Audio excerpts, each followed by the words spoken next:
Оодо BBC Кыргыз кызматы саламатсыздарбы. Лондондон дүйнөлүк жаңылыктар менен тааныштырып, Акчолпон Койчиева. 21 мамлекеттин башчылары жана тышкы иштер министрлери Лондондо жолугуп, ислам мамлекети тобуна каршы туруу чараларын талкуулашууда. Йеменде президент шиит багытындагы Хоти көтөрүлүшчүлөрү менен келишим кабыл алды, бирок согушкерлер башкала көчөлөрүнөн кете элек. Учуу үчүн күндүн гана кубатын колдонгон учак дүйнөнү айлануу миссиясына камынууда.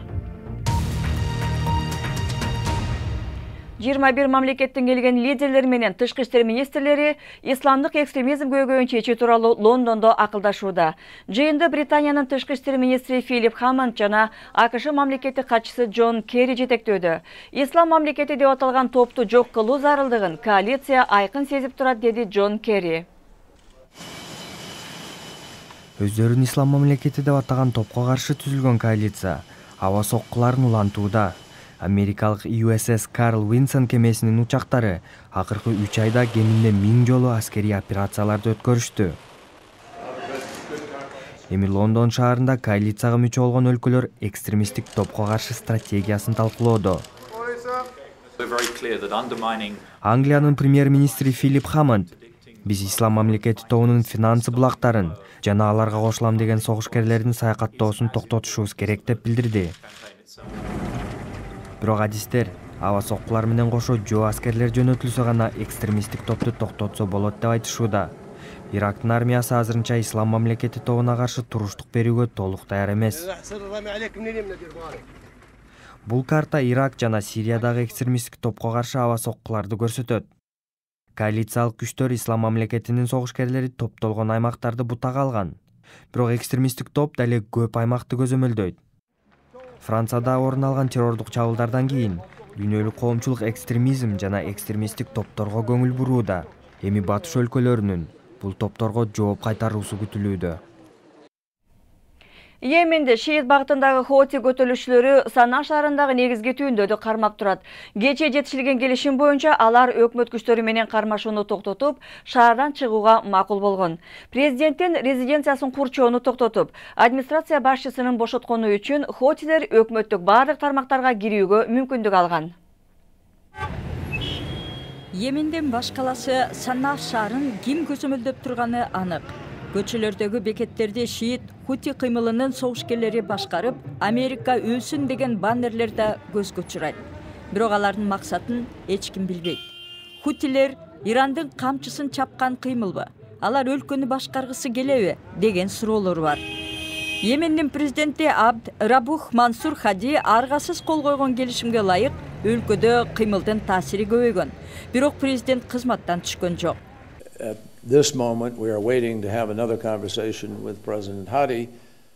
Азыркы абалды түшүнүш үчүн биз президент Хади менен дагы бир жолу сүйлөшүү өткөрөбүз. Биздин атуулдарга коркунуч жок. Йемендеги кризис бир нече жыл мурун башталган.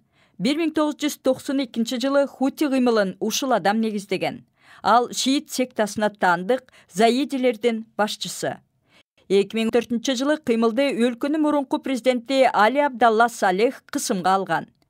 2011 жылы Салех бийликтен кулатылган. Бирок Хутилер коалицияга кошулган эмес. Алар көп аймакты басып алышкан. 2014 жылдын сентябрь айында Хути кыймылы өлкөнүн баш каласы Сананын көп аймагын көзөмөлгө алган. 2015 жылы бул аптада алар президенттик сарайды басып алышты. Перс булуңунун 6 өлкөсү жыйын өткөрүп, Йемендеги окуяларды төңкөрүш деп сыпатташты. Хути көтөрүлүшчүлөрдү сынга алышты. АКШ болсо президент Хадинин Аль-Каидага каршы күрөшүн колдойт. Хути согушкерлери Аль-Каиданы жек көргөнү менен алар АКШны да, Перс булуңундагы жетекчилерди да жактырбайт. Йемендин тургундары болсо баш аламандыктан чоочулап турушат. Сиздер көрүп жаткан BBC эми күнүн башка кабарларын көрөлү. Украинанын чыгышында көтөрүлүшчүлөрдүн көзөмөлүндөгү Донецк шаарынын борборунда автобус аялдамасына ракета тийип, кеминде 8 киши каза тапты. Украинанын аскер күчтөрү Донецк аэропортунун башкы бөлүгүнөн чыгып кеткени кабарланууда. Аэропорт үчүн бир нече ай бою согуштукан көтөрүлүшчүлөр муну чоң жеңиш деп атоодо. Германиянын исламдашуусуна каршы Пегида аттуу кыймылы Лейпциг шаарында митинг өткөрдү. Ал башталар алдында кыймылдын лидерлеринин бири жетекчиликтен чегинди. Анткени гезеттердин бири бул кишинин Адольф Гитлерди туурап түшкөн сүрөтүн жарыялаган. Миңдеген германиялыктар мусулмандардын келишине каршы эмеспиз деп контр митингге чыккан. Полиция тараптарды кагылыштырбай кармап турат.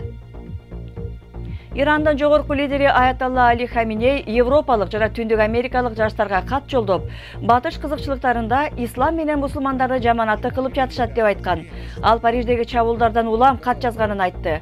Хаминей жаштарды бурмаланган маалыматтарга берилбестен ислам жөнүндө Курандын өзүн окуп белгиле деп үндөдү.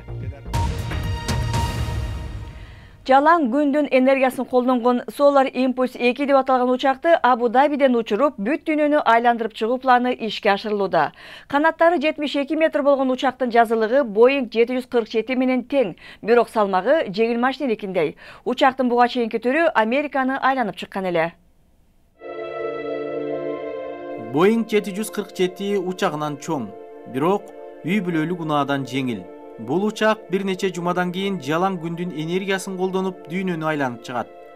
Жаңы технологиянын күчү менен бул учак түнү менен да учууга мүмкүнчүлүгү бар.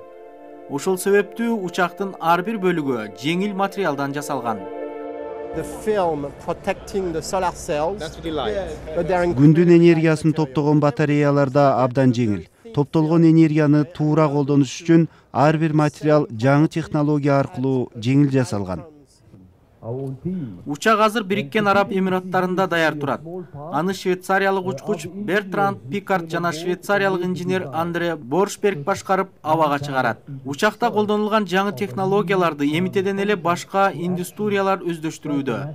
Мисалы, учактын жылуулукту сактаган технологиясын жаңы курулуп жаткан имараттарда колдонууда. Учак март айында Абу-Даби шаарынан баштап Оман, Индия, Кытай, андан соң Тынч океан аркылуу Нью-Йорк шаарына келип сапарын жыйынтыктайт. Эгерде учак максатына жетсе, менимче учак курган компанияларда бул технологияны колдонуп башташат. Альтернативдүү энергия булактарын колдонуу зарыл. Эми Solar Impulse 2 учагы жашыл технологияларга жаңы дем берип жаткандай. Спорт жаңылыктарына келдик. Футбол боюнча Азия чемпионатында чейрек финал оюндары жүрүүдө. Австралия 2-0 менен Кытай командасын утуп алды. Түштүк Корея менен жарым финалга өттү. Түштүк кореялык Сон Хюн Мин 2 гол киргизип, командасы Өзбекстанды утуп алды. Футбол темасы улантабыз. Африка кубогу учурунда күйөрмандар менен полиция кагылыша кетти. Экватордо Гвинеяда жүрүп жаткан бир нече таймаштын алдында күйөрмандар полицияга таш ыргытып, полиция көз ачыштырган газ менен жооп кылды. Анткени оюндар алдында Эбола илдетине текшерип, стадионго кирчүлөрдүн температурасын текшеришүүдө. Күйөрмандар өтө узак кезекке туруп, чыдамы түгөнүүдө. Мелборнда теннис боюнча Австралия ачык чемпионаты улантылууда. Мурунку номер 1 ракетка Кэролайн Возняки 2 раундда оюндан чыгып калды. Ал Виктория Азаренкадан утулду. Австралиялык Лейтон Хьюитт германиялык Бенджамин Беккерден утулду. Ал эми бир туугандар Сирена жана Венус Уильямс, ошондой эле Новак Джокович 3 раундга өтүштү. Жаңылыктардын соңунда сөзсүз адаттан тышкары бир нерсе бар. Кытайда терең чуңкурга түшүп кеткен пилдин баласын куткарып алышты. 2 метр терең аңда пил чыга албай жатканын жергиликтүү айылдыктар көрүп калышкан. Кишилер чуңкурдун бир жагын казып отуруп, пилдин өз алдынча чыгып кетишине жардам беришти.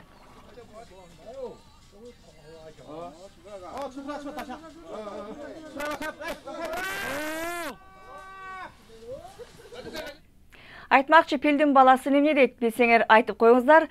Бул жана башка жаңылыктар азыр интернет сайтыбызда. Биздин дарегибиз bbc-kыргыз.com сайтыбыздан жаңылыктарды окуп, радиосу дагы уга аласыздар. Биздин жаңылыктарды Facebook'тан, Twitter'ден, ошондой эле YouTube'тан дагы таап алсаңыздар болот. Ал үчүн бизди BBC Кыргыз деп издеңиздер. Биздин дарекке блогтору жазып турсаңыздар, сүрөттөрү салсаңыздар, биз аларды көрүүчүлөрүбүз менен бөлүшүп турабыз. Берүүбүз ушуну менен жыйынтыктайбыз. Аны алып барган Акчолпон Койчиева. Эмики эфирде жолукканча саламатта туруңуздар.